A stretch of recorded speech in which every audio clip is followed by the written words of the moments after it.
Telefone celular, tablets, internet.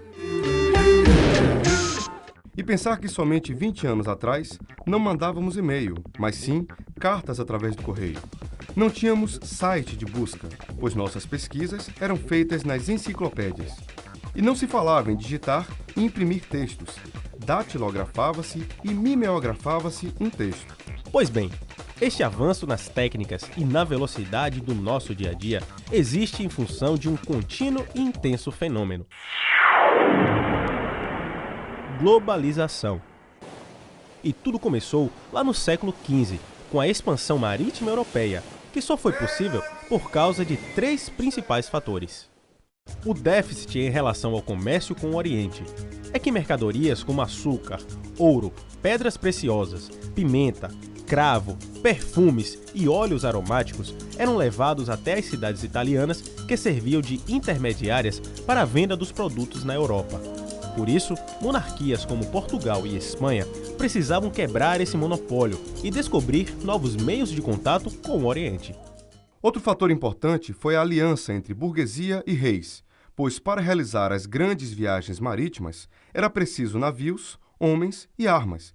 Esse tipo de empreendimento só seria possível com o apoio do Estado e o capital da burguesia. Como os reis teriam uma participação nos lucros, eles resolveram financiar a expansão marítima. E por último, o progresso técnico e científico estimulado pela própria expansão marítima.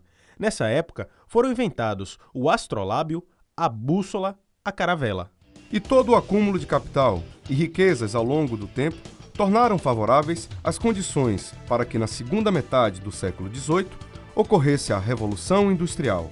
A principal particularidade dessa revolução foi a substituição do trabalho artesanal pelo trabalho assalariado, com o uso das máquinas.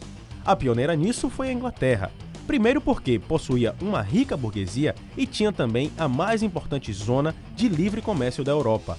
Outro fator foi o êxodo rural e a localização privilegiada junto ao mar, o que facilitava a exploração dos mercados ultramarinos. A indústria a todo vapor fazia com que a produção também aumentasse.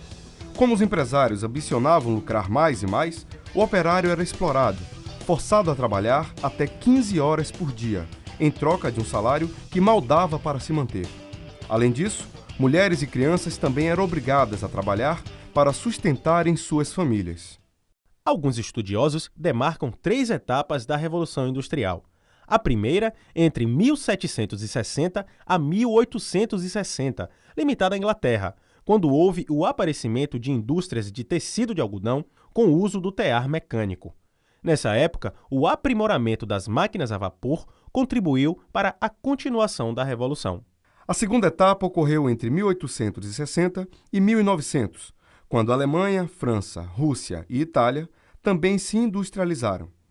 Começava a utilização do aço, da energia elétrica e dos combustíveis derivados do petróleo.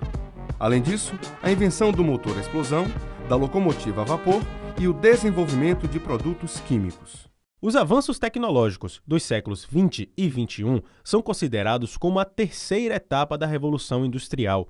O computador, a engenharia genética e o celular são algumas das inovações dessa época.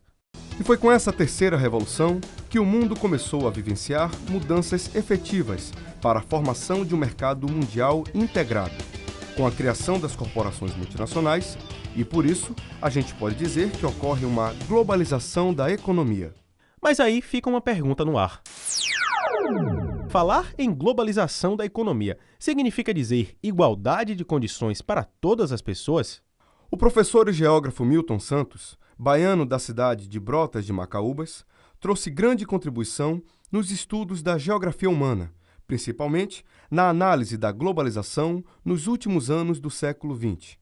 E sobre globalização, ele dizia o seguinte: devemos considerar a existência de pelo menos 3 mundos num só. Primeiro, o mundo como nos fazem vê-lo, a globalização como fábula. O segundo seria o mundo tal como ele é, a globalização como perversidade. E o terceiro, como ele pode ser, uma outra globalização. A globalização como fábula, segundo Milton Santos, é como se o mundo estivesse ao alcance de todos.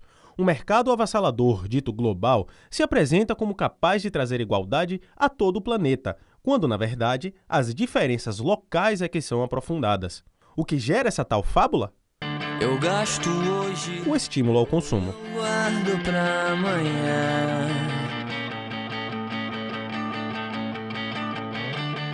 Sob o signo do quando eu observo o saldo,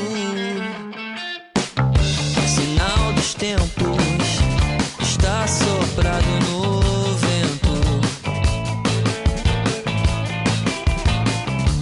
É o meu desejo, ou já estou condicionado.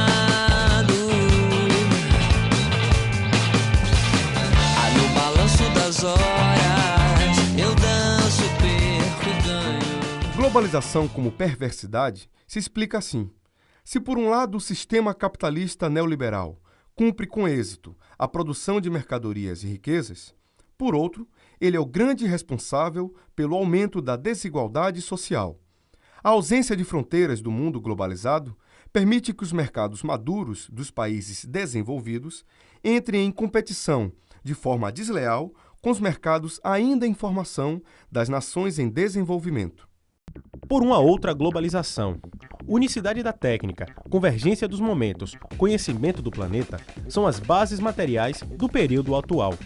Para o professor Milton Santos, ainda que essas bases técnicas tenham servido para a construção de uma globalização perversa, estas mesmas bases poderão servir a outros objetivos, se forem postas a serviço de novos fundamentos sociais e políticos. Unicidade da técnica é a mesma coisa que dizer que eu, daqui do Brasil, fico sabendo num só clique o que está acontecendo agora no Canadá, no Japão ou na Síria. Por causa dessa unicidade, acontece uma convergência dos momentos, ou seja, conseguimos nos comunicar com todo o planeta num mesmo instante. Assim, a globalização pode ser o grande passo para a construção de uma comunidade internacional justa e livre, estimulando a união entre as pessoas, o compartilhamento do saber, a distribuição igualitária das riquezas e da tolerância entre as culturas e costumes de todos os povos. Antes mundo era pequeno, porque terra era grande. Hoje mundo é muito grande, porque terra é pequena, do tamanho da antena parabólica. Camará, volta do mundo, camará. Mundo da volta, camará. Antes longe era distante, perto só quando dava, quando muito ali der fronte e o horizonte acabava. Hoje lá atrás dos montes, dentro de casa, cada